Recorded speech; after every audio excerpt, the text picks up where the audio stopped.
Hi guys! Welcome back to my channel, and for today's video, magre-redecorate lang ako nitong room ko. Ayan, so please keep watching and hope you enjoy the video.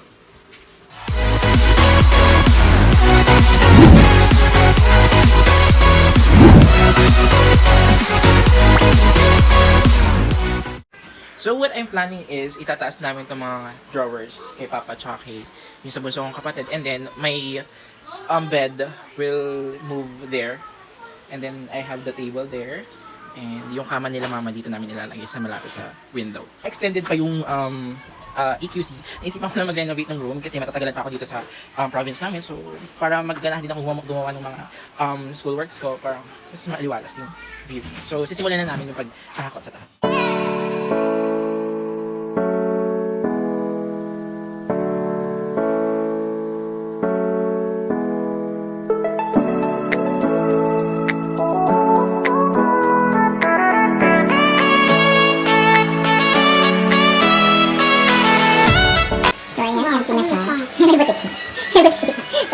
Nalagyan ko ng kama. Kasi nandito yung ila. So guys, grabe ang bigat ng kama, di ba? So ayun, na-move na namin yung kama dito.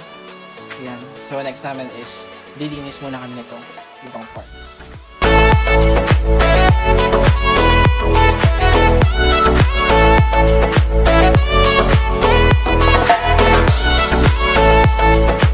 So naibaba na namin itong kama nila mama from taas. So, isa-set lang namin. Nagwawalis lang si mama. Ano unang natapos yung kwarto nila, mama? Ang higaan. Diba? Parang nasa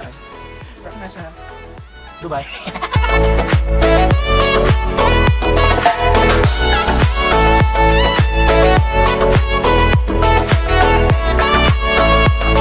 So, I'm done covering my bedroom. I will just put this into the walls. I bought this from Divisoria. It's only 60 pesos per pieces. And it's color white. Sobrang ganda niya, guys. Promise. Should buy, for more tips, sa Divisoria dapat kayo bumili ng mga from design store.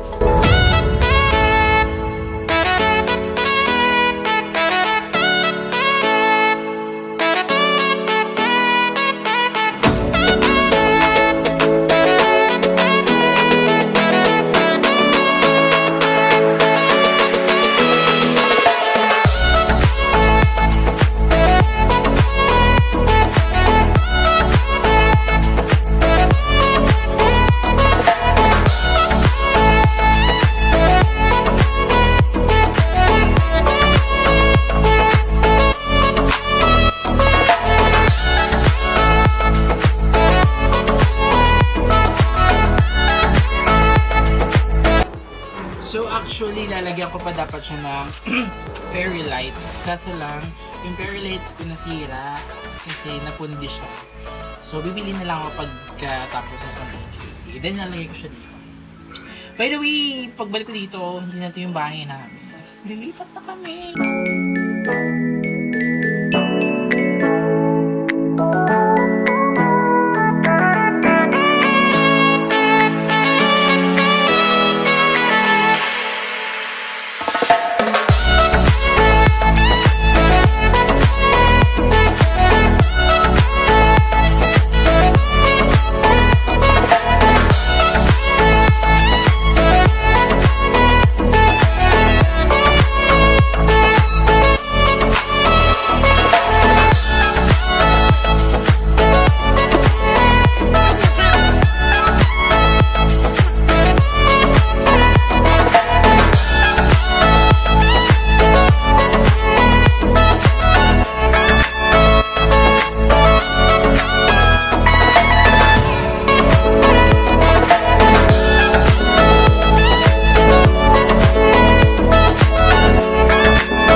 guys, it's almost done.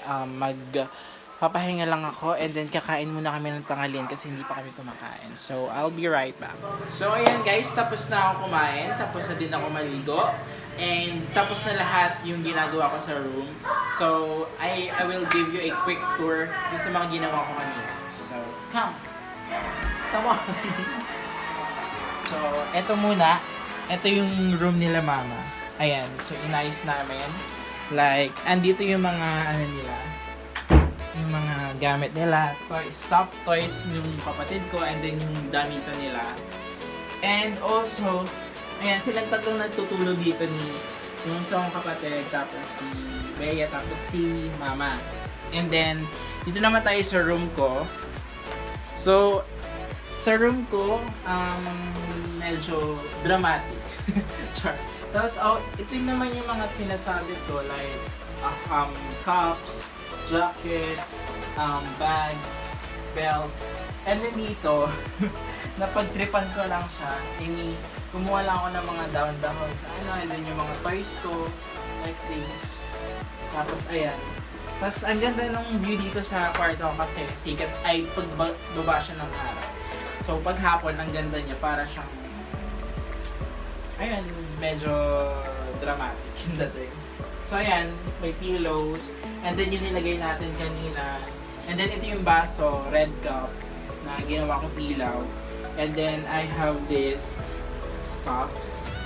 So ito din ginawa ko, and also for may monopod for vlogging, and my other stuffs, books, and tablets for reading, and speaker, and magazines. Also I have resources na laruan to, pero ginawa ko siyang lagay ng contact lens. Ayan siya. And then I have my bros here. And this is my stuffs like payong and mga school stuffs. And also, dito sa baba ng kama ko, dito yung aking damitan. And nagpapatigyo ako sa nag-customize nito. And that's all for today, guys. Thank you sa mga nanood. At sa mga hindi pa nagsusubscribe, please subscribe na. Hope you enjoyed the whole video. And hope na may natutunan kayo and may nakita kayong idea. And till next time, mag-upload pa tayo ng madaming video. And thank you so much. Bye!